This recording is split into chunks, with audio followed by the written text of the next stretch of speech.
اللہ رب العزت نے فرمایا محمد الرسول اللہ والذین معہ، محمد صلی اللہ علیہ وسلم اللہ کے رسول ہیں اور جو آپ کے ساتھ ہیں۔ ہم نے پچھلے درس میں پڑھا آپ کے ساتھ آپ کی صحابہ ہیں، ان صحابہ میں جن کو اللہ رب العزت نے بلند مقامات عطا کی ہیں، ان میں ایک بلند مقام جو اللہ رب العزت نے عطا کیا وہ اہل بیت رضوان اللہ علیہم اجمعین کو بھی عطا کیا۔ اور آپ دیکھیں کتنی بڑی بات ہے کہ اللہ رب العزت نے سورہ احزاب کی آیت نمبر 33 کے اندر فرمایا انما یرید اللہ لیذھب عنکم الرجس اہل البیت ویطہرکم تطہیرا۔ اللہ رب العزت نے فرمایا اس کے سوائے نہیں کہ اللہ چاہتا ہے کہ اے رسول صلی اللہ علیہ وسلم کے گھرانے والوں کہ وہ تم سے یعنی گندگی کو، آلائش کو، بے عملی کو، ان چیزوں کو تم سے اللہ دور کر دے، وَيُطَهِّرَكُمْ تَطْهِيرًا، اور تمہیں ہر طریقے سے پاک و صاف کر دے، تمہیں ہر طریقے سے پاک و صاف کر دے۔ آپ دیکھیں یہاں اللہ رب العزت نے جو ذکر کیا ہے، سنیں توجہ سے، یہاں اللہ رب العزت نے جو ذکر کیا ہے وہ کس طریقے سے کیا ہے سنو۔ آیت نمبر 32، آیت نمبر 32 سے عنوان شروع ہوتا ہے یا نساء النبی لستن کاحد من النساء، اے نبی کی بیویوں تم عام عورتوں کی طرح نہیں ہو، تم عام عورتوں کی طرح نہیں ہو۔ ان اتقیتن فلا تخضعن بالقول فیطمع الذی فی قلبہ مرض، اگر تم پرہیزگاری اختیار کرو تو گفتگو میں نرمی نہ اختیار کرنا کہ کسی کے دل میں جو مرض ہو اس کا مرض بڑھ جائے۔ وَقُلْنَا قَوْلًا مَعْرُوفًا، اور تم جو بات کرو تو دستور کے مطابق بات کرنا۔ وَقَرْنَا فِي بِيُوتِكُنَّ، اور اپنے گھروں میں ٹھہری رہنا۔ وَقَرْنَا فِي بِيُوتِكُنَّ، اور اپنے گھروں میں ٹھہری رہنا۔ وَلَا تَبَرَّجْنَ تَبَرُّجَ الْجَاهِلِيَّةِ الْأُولَىٰ، اور جاہلیت کے زمانے کی طرح بناؤ سنگار کو دکھاتی مت پھرنا۔ وَأَقِمْنَ الصَّلَاةَ، اور تم عورتیں نماز قائم کرنا۔ وَآتِينَ الزَّكَاةَ، اور تم عورتیں زکوٰۃ ادا کرنا۔ وَآتِينَ اللَّهَ وَرَسُولَهُ، اور تم اللہ اور اس کے رسول کی فرما برداری کرنا۔ انما یرید اللہ لیذھب عنکم الرجس اہل البیت، تو اے نبی کے گھر والوں اللہ تم سے ہر قسم کی ناپاکی علائش کو دور کرنا چاہتا ہے۔ وَیُطَہِّرَکُمْ تَطْہِیرًا، اور تمہیں ہر قسم کا پاک و صاف کرنا چاہتا ہے۔ اور اگلی آیت وَاذْکُرْنَ مَا یُتْلَىٰ فِی بِیُوتِکُنَّ مِنْ آیَاتِ اللَّهِ وَالْحِکْمَةِ، اور جو تمہارے گھروں میں کہ اللہ کا قرآن اور حدیث پڑھی جاتی ہے اس کی تلاوت کرتی رہنا، اس کی تلاوت کرتی رہنا۔ ان اللہ کان لطیفا خبیرا، بے شک اللہ تو باریک بین اور خبردار ہے۔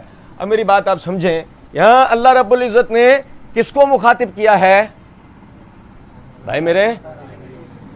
یہاں یہاں اللہ رب العزت نے نبی صلی اللہ علیہ وسلم کی بیویوں کو مخاطب کیا، اور بیویوں کو مخاطب کر کے سب کو گنا ایک نام کے ساتھ اہل بیت۔ تو سب سے پہلے جو اس میں اللہ کے فرمان کے مطابق جو داخل ہوئی وہ کون ہے؟ اہل بیت ہے نا۔ اچھا اب دیکھیں ذرا سمجھیں، اب اس سے پہلے ایک نقطہ سمجھیے گا، یہ میرے ہاتھ میں مفردات القرآن امام راغب اصفہانی رحمۃ اللہ علیہ کی، اس کی صفحہ نمبر 56-57 کے اوپر انہوں نے مادہ اہل، اس کو معنی بیان کرتے ہوئے کہتے ہیں اہل الرجل، اہل الرجل ان لوگوں کو کہا جاتا ہے جو اس کے ہم نسب، بھائی توجہ کریں، جو جس کی طرف وہ مضاف ہے اس کا ہم نسب یا ہم دین ہو، یا ہم دین ہو، اور یا کسی صنعت یا مکان میں شریک ہو، یا کسی کام صنعت میں یا مکان میں شریک ہوں، یا ایک شہر میں رہتے ہوں۔ اصل میں اہل الرجل تو وہ ہیں، یعنی اصلاً اس میں کون داخل ہوتا ہے؟ اصل میں اہل الرجل تو وہ ہیں جو کسی کے ساتھ ایک مکان میں رہتے ہوں، جو کسی کے ساتھ ایک مسکن میں مکان میں رہتے ہوں۔ پھر مجازن، لغوی اعتبار سے بات یہ تھی، پھر مجازن آدمی کے قریبی رشتہ داروں پر اہل بیت الرجل کا لفظ بولا جانے لگا۔ میں ایک دفعہ پھر دوہراؤں، ذہن میں رکھو گے تو ایک ایک بات سمجھ میں آئے گی۔ وہ کہتے ہیں یہ لفظ اہل بیت الرجل، یعنی رجل وہ آدمی جس کی طرف یہ لفظ منسوب ہو رہا ہے، اہل بیت الرجل ان لوگوں کو کہا جاتا ہے جو اس کے ہم نسب، اہل الرجل کون ہے؟ جو اس کے ہم نسب یا ہم دین یا کسی صنعت یا مکان میں شریک ہوں، یعنی ایک آدمی ذات کے اعتبار سے دونوں ایک ذات کے ہیں، یا دونوں ایک دین کے ہیں، یا دونوں کا کام ایک جگہ ہے ایک ہی صنعت میں، یا دونوں ایک مکان میں رہتے ہیں، یہ لغوی اعتبار سے یہ اس کی طرف منسوب ہو گیا اہل الرجل. سمجھ گئے بات کو یا نہیں؟ اچھا، پھر یعنی اصل میں یہ لفظ کس پہ بولا جاتا ہے؟ اصل میں لفظ اس پہ بولا جاتا ہے جو ایک مکان ایک مسکن میں ایک ساتھ رہنے والے ہوں. بھائی میرے یہ سمجھ رہے ہیں؟ وہ کہتے ہیں پھر مجازن آدمی کے قریبی رشتہ داروں پر اہل بیت الرجل کا لفظ بولا جانے لگا ہے، اور عرف میں جو معروف ہو گیا ہے لوگوں کی زبان پر، عرف میں اہل بیت کا لفظ خاص کر رسول اللہ صلی اللہ علیہ وسلم کے خاندان پر بولا جانے لگا. اصل میں یہ لفظ ایک گھر میں رہنے والے، معنی کے اعتبار سے ہم نسب، ہم دین، ہم سنت، ہم مسکن. سمجھ گئے؟ اور معروف میں عرف میں یہ کس کے لیے بولا جانے لگا؟ اہل بیت نبی صلی اللہ علیہ وسلم کے گھرانے کے لوگوں کے لیے. میری بات آپ سمجھ گئے یہاں تک؟ اب دیکھیں، اب یہ بات آگے کام آتی جائے گی، سمجھے گا. اللہ رب العزت نے جو مخاطب کیا سب سے پہلے اہل الرجل، اہل بیت، کس کو قرار دیا؟ ازواج مطہرات کو. آیت کا سیاق اس کے اوپر دلالت کرتا ہے واضح طور پہ. اگر اس کے باوجود بھی مثال کے طور پہ بات سمجھ میں نہیں آتی تو یہ دیکھیں، یہ میرے ہاتھ میں تفسیر قرطبی ہے، اس کی جلد نمبر 7 کا صفحہ نمبر 565. اس کے اوپر امام قرطبی رحمۃ اللہ علیہ یہ آیت تطہیر یہ نقل کر کے فرماتے ہیں، یہ آیت تقاضا کرتی ہے کہ بیویاں اہل بیت میں سے ہیں، بیویاں اہل بیت میں سے ہے، کیونکہ انہی کے متعلق اتری ہے آیت، انہی کے متعلق اتری ہے، اور خطاب بھی انہی کو کیا جا رہا ہے. میں نے آپ کے آگے شروع سے آیت کے بعد والی آیت تک بھی پڑھ کے بتایا کہ خطاب کس کو کیا جا رہا ہے؟ خطاب بھی ازواج مطہرات کو کیا جا رہا ہے. اور کہتے ہیں سیاق کلام بھی اسی پر دلالت کرتا ہے، سیاق کلام بھی اسی پر دلالت کرتا ہے کہ وَقَرْنَا فِي بِيُوتِكُنَّ، اپنے گھروں میں رہنا، وَاسْكُنَّ فِي آیَاتِ اللَّهِ وَالْحِکْمَةِ، اور اس میں اپنے گھروں کی تلاوت کرنا. نقطہ سمجھو، فاطمہ ماں نہیں ہے، نہ فاطمہ ماں ٹھہر سکتی ہیں. سورہ احزاب مدنی صورت ہے نا، فاطمہ ماں نہیں ہو سکتی، فاطمہ شادی ہو چکی، اپنے گھر کی ہیں، فاطمہ ماں نہیں ٹھہر سکتی، اور فاطمہ وہاں یہ تلاوت نہیں کر سکتی. زینب وہاں یہ تلاوت نہیں کر سکتی، ام کلثوم وہاں یہ تلاوت نہیں کر سکتی، رقیہ وہاں یہ تلاوت نہیں کر سکتی، وہاں وہ نہیں ٹھہر سکتی. وَقَرْنَا فِي بِيُوتِكُنَّ، تم اپنے گھروں میں ٹھہرو گی. اس کا مطلب بالکل واضح ہے، یہاں مخاطب کس کو کیا جا رہا ہے؟ تو اصل میں پہلے نمبر پر اللہ اہل بیت کن کو قرار دے رہا ہے؟ یہ بات آپ میری سمجھ رہے ہیں؟ اور پھر یہ دیکھیں آگے، یہ میں تفسیر ابن کثیر ہے، حافظ ابن کثیر رحمۃ اللہ علیہ تفسیر کی جلد نمبر 4 سورہ احزاب کی یہی آیت تطہیر کی تفسیر کرتے فرماتے ہیں یہ آیت اس بات پر نص ہے، مضبوط ترین دلیل ہے کہ رسول اللہ صلی اللہ علیہ وسلم کی بیویاں ان آیتوں میں اہل بیت میں داخل ہیں، اس لیے کہ یہ آیت انہی کے بارے میں اتری ہے، یہ آیت انہی کے بارے میں اتری ہے. اب سمجھے ذرا اس بات کو، اور میں ایک حوالہ ایسے ہی بیان کر رہا ہوں، میں کرتا نہیں، لیکن وہ چونکہ مسئلہ یہ ہے کہ اب تو ایک میں نے نیا سلسلہ بھی دیکھا ہے کہ یار لوگوں نے جب دیکھا کہ ہمارے جو پاپڑ بک رہے ہیں نا وہ بک رہے ہیں مودودی صاحب کے لفافے میں، ہمارے پاپڑ جو بک رہے ہیں وہ مودودی صاحب کے لفافے میں بک رہے ہیں. تو آج کل میں دیکھ رہا ہوں وہ ان کے حوالے سے وہ ان کی تعریفی وہ ویڈیو فلاں، وہ ان کے ایسے مسلمان ہو گیا فلاں ہو گیا. مودودی صاحب بہت زبردست شخصیت کے مالک تھے نو ڈاؤٹ، لیکن آدمی سے غلطیاں ہو جاتی ہیں. ان کی کتاب خلافت و ملوکیت ان کی غلطی ہے. اور آپ دیکھیں ذرا اس کے بعد کہ چونکہ وہ غلاف ہے، وہ ریپر ہے جس میں اپنے پاپڑ بیچنے میں آسانی ہوتی ہے، تو یہ وجہ ان کا بڑا نام استعمال ہوتا ہے نا. یہ ان کی کتاب تفہیم القرآن میرے ہاتھ میں، ان کی تفسیر قرآن کی، اس کی یہ جلد نمبر 4 کا صفحہ نمبر 92. اگر قوم شعیب والی ہماری حالت نہ ہوئی ہو، لینے کے بعد کچھ اور دینے کے کچھ اور نہ ہوئے ہوں، تو یہی آیت تطہیر کی، یعنی تفسیر کرتے ہوئے وہ کہتے ہیں جس سیاق و سباق میں آیت وارد ہوئی ہے اس سے صاف ظاہر ہے کہ یہاں اہل بیت سے مراد نبی صلی اللہ علیہ وسلم کی بیویاں ہیں. یہاں اہل بیت سے مراد نبی صلی اللہ علیہ وسلم کی بیویاں ہیں. اور آگے یعنی پورے پیراگراف پر یہ بحث کر کے کہ اس اہل بیت میں کون کون داخل ہے اس کے بعد کہتے ہیں اسی بنا پر ابن عباس اور عروہ بن زبیر اور اکرمہ کہتے ہیں کہ اس آیت میں اہل بیت سے مراد ازواج النبی صلی اللہ علیہ وسلم ہیں. ابن عباس کون ہے؟ اہل بیت، چچا عباس کے بیٹے عبداللہ ہے نا. اہل بیت کی شخصیت یہ تفسیر کر رہے ہیں کہ اس آیت سے مراد کون ہے؟ نبی صلی اللہ علیہ وسلم کی بیویاں. ٹھیک ہے بھائی جان. اچھا اب دیکھیں ذرا سمجھیں اس بات کو کہ اگر پھر بھی کسی قسم کا کوئی اشکال ذہن کے اندر رہتا ہے تو آپ سمجھیں. میں نے ابھی آپ کے سامنے یہ بات بیان کی تھی کہ جو عرف ہے، عرف کے اندر اہل بیت یعنی وہ باقاعدہ رسول اللہ صلی اللہ علیہ وسلم کے گھر والے ہیں. لغوی اعتبار سے جو اہل بیت کی جو بات ہوتی ہے، لغوی اعتبار سے ہر وہ شخص جو ہم دین ہو، ہم نسب ہو، ہم سنت ہو، ہم مسکن ہو. ایسے ہی نا بھائی. آپ دیکھیں یہ سورہ ہود کی آیت نمبر 73 ہے. فرشتہ ابراہیم علیہ السلام کے گھر پہنچا ہے اور بشارت لے کر پہنچا ہے اسحاق علیہ السلام کی. اور جب لڑکے کی بشارت دی ہے اسحاق علیہ السلام کی تو بیوی جو ہے سارہ وہ وہاں کھڑی ہیں، بہت بوڑھی ہو چکی ہیں. اس بڑھاپے کے اندر ان کو تعجب ہوتا ہے کہ کیا اب بھی ہمارے یہاں اولاد ہوگی؟ تو فرشتہ کہتا ہے بالکل ایسے ہی ہوگا. اور اس کے بعد فرشتہ آگے کیا کہتا ہے؟ وہ غور طلب بات ہے، سنو.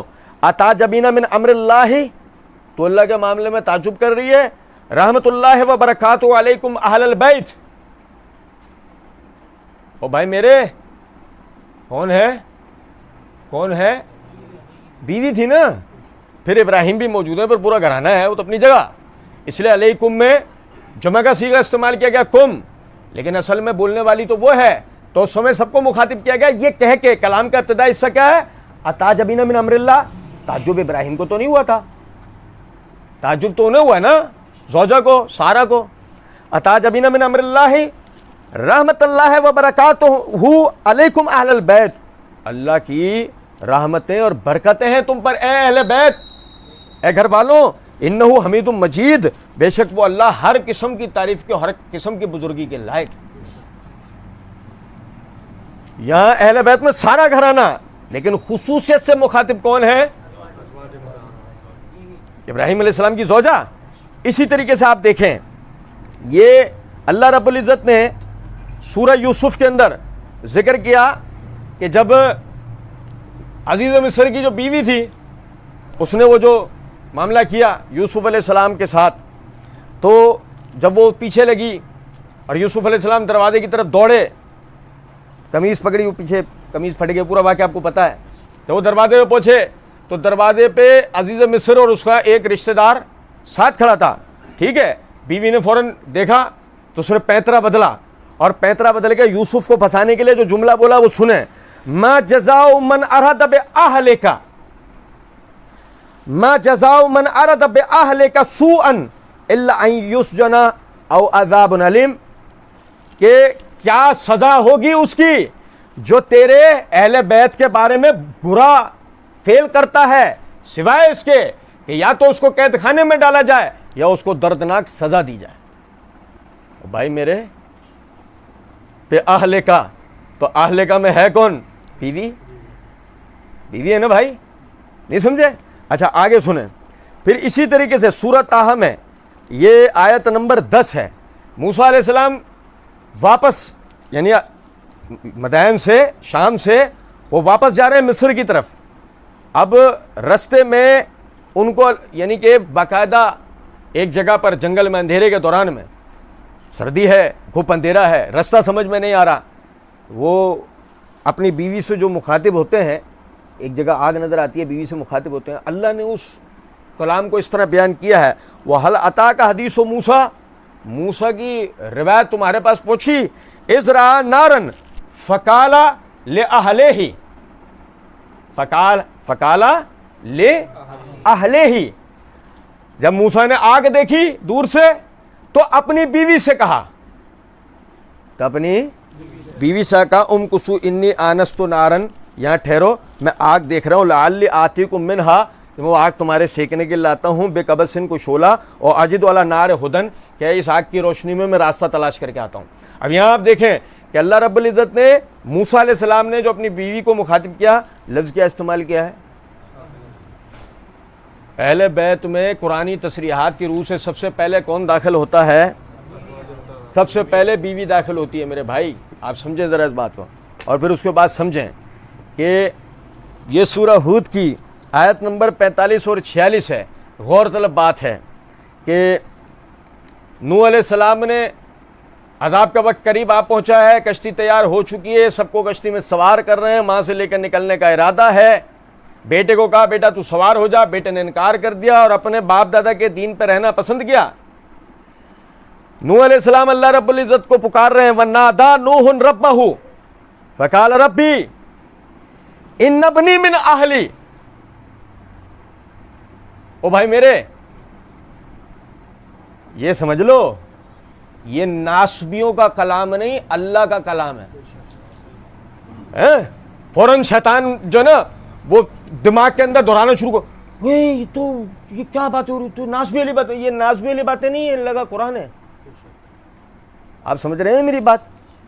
سنو، وَنَادَى نُوحٌ رَبَّهُ، نوح نے اپنے رب کو پکارا، اے میرے رب، اِنَّ ابْنِي مِنْ أَهْلِي، میرا بیٹا میرے اہل بیت میں سے ہے، میرا بیٹا۔ اور بھائی میرے سمجھو، میں نے پچھلے درس میں ایک بات کہی تھی نا کہ کسی کے ذہن کے اندر یہ خیال گزرے کہ بھائی عنوان تو یہ تھا اس سلسلے کا، سلسلہ معرفت الصحابہ و اہل بیت کا تو ذکر آیا ہی نہیں۔ آپ سمجھ رہے ہیں نہیں؟ میں نے وہاں عرض کیا تھا کہ مسئلہ یہ ہے کہ اہل بیت میں مزید افضلیت انسان کو جب حاصل ہوتی ہے جب وہ اہل بیت بھی ہو اور صحابی بھی ہو۔ اور آپ سمجھے ذرا اس بات کو کہ باقاعدہ یہ جو ہم آیت پڑھ رہے ہیں یہ بالکل واضح کر دیتی ہے، ایک آدمی کتنے ہی اہل بیت کیوں نہ ایمان نہیں لائے، اس کا اہل بیت ہونا اس کو کسی کام دے گا نہیں۔ اِنَّ ابْنِي مِنْ أَهْلِي، میرا بیٹا تو میرے اہل میں سے، وَإِنَّ وَعْدَكَ الْحَقُّ، اور جو تو نے جو وعدہ دیا ہمیں نجات کا وہ تو حق ہے، وَأَنْتَ أَحْكَمُ الْحَاكِمِينَ، اور تو تمام فیصلے کرنے والوں پر فیصلہ کرنے والا ہے۔ قَالَ يَا نُوحُ، اللہ نے نوح علیہ السلام کو مخاطب کر کے، اے نوح، إِنَّهُ لَيْسَ مِنْ أَهْلِكَ، تیرا بیٹا تیرے اہل بیت میں سے نہ رہا، نہیں ہے، نہیں نہ رہا معنی ہوں گے۔ کیوں؟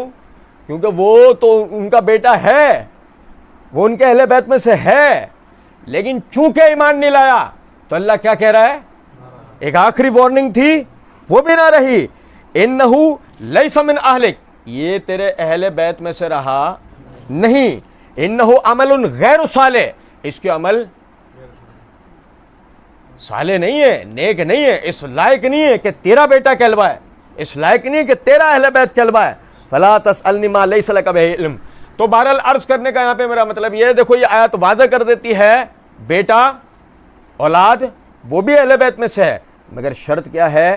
وہ ایمان لے آنا چاہیے، جس کی دیکھو ہمارے سامنے ایک اور مثال ہے کہ ابو لہب کے لیے اللہ رب العزت نے کیا کہا؟ ما اغنى عنہ مالہ وما کسب، ابو لہب کا کوئی بھی کام ابو لہب کا یعنی مال اور اس کی اولاد اس کے کسی بھی طرح کے کام آ سکے نہیں ہے۔ اور ایک دیکھیں قرآن سے آخری حوالہ، یہ سورہ سواد ہے، سورہ سواد کی آیت نمبر 43 ہے۔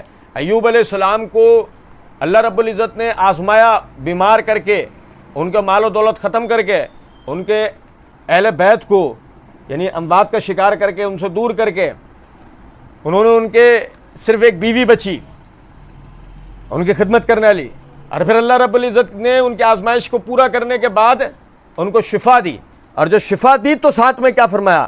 وَوَهَبْنَا لَهُ أَهْلَهُ وَمِثْلَهُمْ مَعَهُمْ رَحْمَةً مِنَّا وَذِكْرَىٰ لِأُولِي الْأَلْبَابِ، اور ہم نے اس کو اس کے گھر والے عطا کیے، اس کو اس کے اہل بیت عطا کیے، اور اسی کے مثل مزید اس کے ساتھ رحمۃ منا، یہ ہماری رحمت تھی، وذکریٰ لأولی الالباب، اور ہر عقل والے کے لیے نصیحت تھی۔ آپ دیکھیں کہ یہاں پہ جو اہل بیت مطلق ذکر کیے، ان کی بیوی تو ان کے ساتھ ہی تھی، جو ان سے لے لیے گئے تھے وہ ان کی اولاد تھی، تو یہاں خالصتاً اہل بیت کس کو کہا گیا ہے؟ اولاد کو۔ یہاں خالصتاً اہل بیت کس کو کہا گیا ہے؟ یہاں اولاد کو کہا گیا ہے۔ تو قرآن اور احادیث سے جو پتہ لگتا ہے کہ پہلے نمبر پر کون ہے اہل بیت؟ بیویاں دوسرے نمبر پہ کون ہے؟ اور آپ کو ایک منطق کی دلیل دیتا ہوں، ہمارے یہاں منطق بہت چلتی ہے، چلتی نہیں چلتی؟ کیسی منطقیں چل رہی ہوتی ہیں آپ کو؟ لو جی میں اب آپ کو دلیل دینے لگا ہوں، وہ ڈرامے بازیاں چل رہی ہوتی ہیں۔ سنو ذرا بات کو، بیوی کے اہل بیت ہونے کی آپ کو ایک منطقی مضبوط ترین دلیل بتاتا ہوں۔ آدم علیہ السلام کے ساتھ کس کو پیدا کیا گیا تھا؟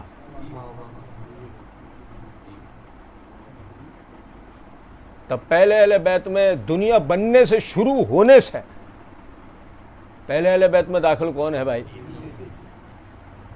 او بھائی میرے، کچھ سمجھ رہے ہیں بات کو یا نہیں؟